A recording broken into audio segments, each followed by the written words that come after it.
Thank you all for being here today.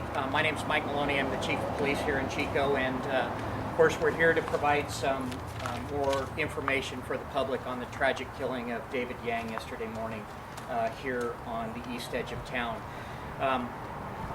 When this incident came to our attention at 3:30 yesterday morning, a citizen had called reporting a man slumped over the wheel of a car that was in the left-hand turn lane at Highway 32 and Bruce Road.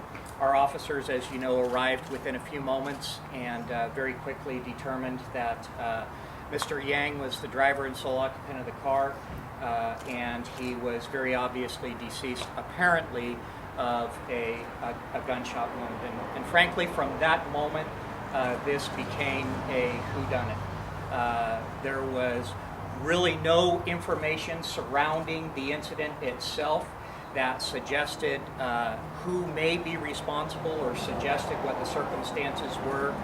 And so as we began our investigation, we began it from the perspective that we needed to learn about Mr. Yang and attempt to piece together what his activities had been immediately preceding the incident, and then really take a very close and detailed look at the area where the crime occurred. And so the picture that unfolded was this. Mr. Yang was a young family man, an aspiring pastor associated with the church in the south part of the county, obviously a graduate of Simpson College, as has been reported, and by all accounts was a super guy and very well respected in his church and very well respected in the local Hmong community. And so learning that as we continued the investigation, there was not anything that came to our attention that suggested a reason for this to take place. And so we focused our energy on really looking at what was going on at the scene of this incident. And just outside of the immediate crime scene, our officers had immediately upon their arrival, they had noted a vehicle that was kind of parked in an unusual position just to the north and west of the crime scene.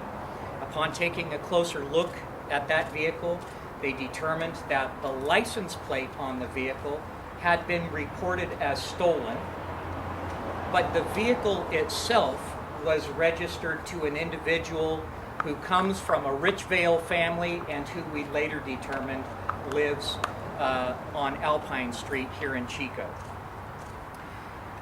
And so with the awareness that the license plate on that vehicle was reported stolen, and with concern that it was in close proximity to this scene, and also noting just upon looking through the windows of the vehicle that there happened to be some shotgun shells inside the vehicle, we elected to take the vehicle into our custody and preserve it for evidence here at the police department while we continued to conduct the investigation. By midday yesterday afternoon, we were ready to focus our attention on the vehicle and attempt to make contact with the owner. And literally at the moment we were contemplating doing so, the owner of the vehicle, who we have now identified as Mr. Jeff Menzies, came to the police department to report that his vehicle had been stolen. Well, of course, it turned out that it had not been stolen. It was in our custody.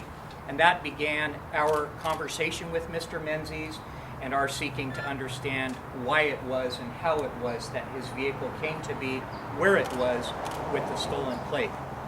As a result of that contact with Mr. Menzies, information began to develop throughout the afternoon and into the evening.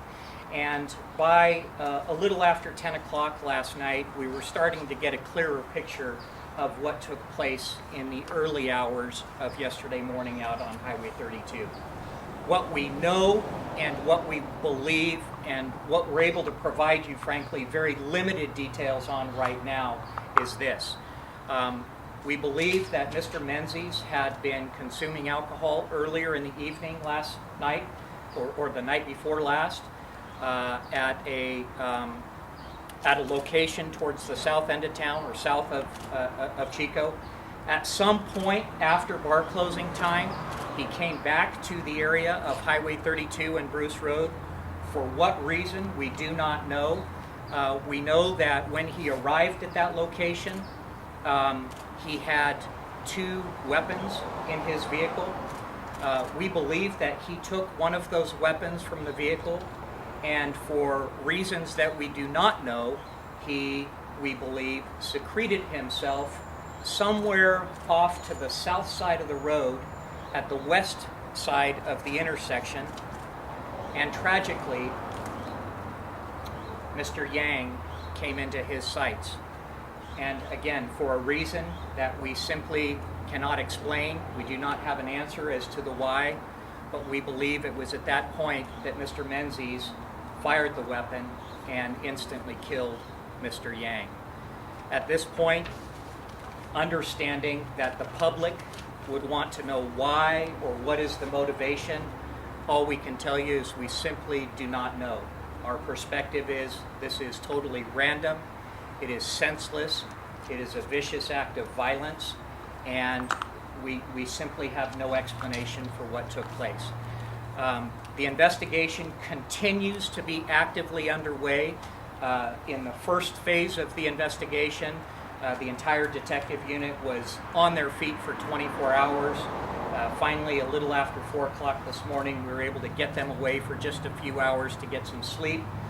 They were back in the saddle within a few hours after that, and they have been running furiously all day trying to gather information and piece together the pieces and parts that caused Mr. Menzies' path to cross Mr. Yang's path yesterday morning. With that, I will attempt to answer any questions I can for you. I'll tell you again, there's not a lot of other detail I can provide you other than what I've already shared. There are a lot of unanswered questions. Mr. Menzies is in custody right now. It is our hope that he will be charged with murder. We've been in consultation with our District Attorney, Mike Ramsey, who is here and who is preparing to go meet with our investigators momentarily. And they will be reviewing the facts and the detailed evidence of the case with Mr. Ramsey, and then a determination will be made as to what charges, if any, are appropriate to file. In the meantime, the investigation continues, and clearly there's a lot of work to be done. We need to make every effort we can to learn about Mr. Menzies and his background and what may have prompted him to be there, and of course the specific details of what took place. In addition, we have not yet recovered what we believe to be the murder weapon, but we do believe it to be a deer rifle, and we believe that it was most likely secreted somewhere out in the area by Mr. Menzies. So we have been searching for that for the last 24 hours or so.